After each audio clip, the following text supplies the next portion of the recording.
So আমরা প্যান্টটা দেখাবো, প্যান্টটা দেখানোর আগে আমরা দুপাট্টাটা দেখাই। দুপাট্টার কালারটাও খুবই সুন্দর, এটা হচ্ছে একদম খুব বিউটিফুল একটা নেটের মধ্যে আছে দুপাট্টাটা। সো এটা হলো আমাদের দুপাট্টা, থাকবে অল ওভার এমব্রয়ডারি ওয়ার্ক করা, এখানে জারির কাজ আছে, তারপর সিকোয়েন্স আছে, সব কিছু দিয়ে খুব সুন্দর সুন্দর এমব্রয়ডারিজ দিয়েছে। আর এখানে কিন্তু দুটো পার্ট আছে। এটা কি আপু আঁচলে যাবে?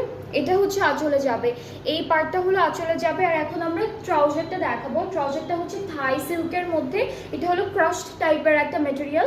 সো পুরোটাই হচ্ছে এরকম বেঁধে দিয়েছে যেন আপনারা খোলার পরে যে কুচকানো যে ভাবটা থাকবে ওইটাই হচ্ছে আমাদের সারারাতে চলে আসবে। সো এটার সাথে সারারা বানাবেন অনেকখানি কাপড় দিয়ে। এটা কিন্তু ট্রাউজারের পার্টটা। আর ট্রাউজারের নিচে হলো ফুল এই যে এই প্যানেলটা বসবে, ঠিক আছে? ট্রাউজারের নিচে পুরোটাই হচ্ছে এই প্যানেলটা বসবে। সো এটা হচ্ছে আমাদের ড্রেসের ফার্স্ট ক্যাটালগের প্রথম ড্রেসটা। খুব সুন্দর একটা ড্রেস দিয়ে স্টার্ট করেছে আজকে লাইভটা। অ্যান্ড এই সুন্দর ড্রেসটা যার যার পছন্দ হচ্ছে তাড়াতাড়ি করে স্ক্রিনশট নিয়ে পেজে নক করে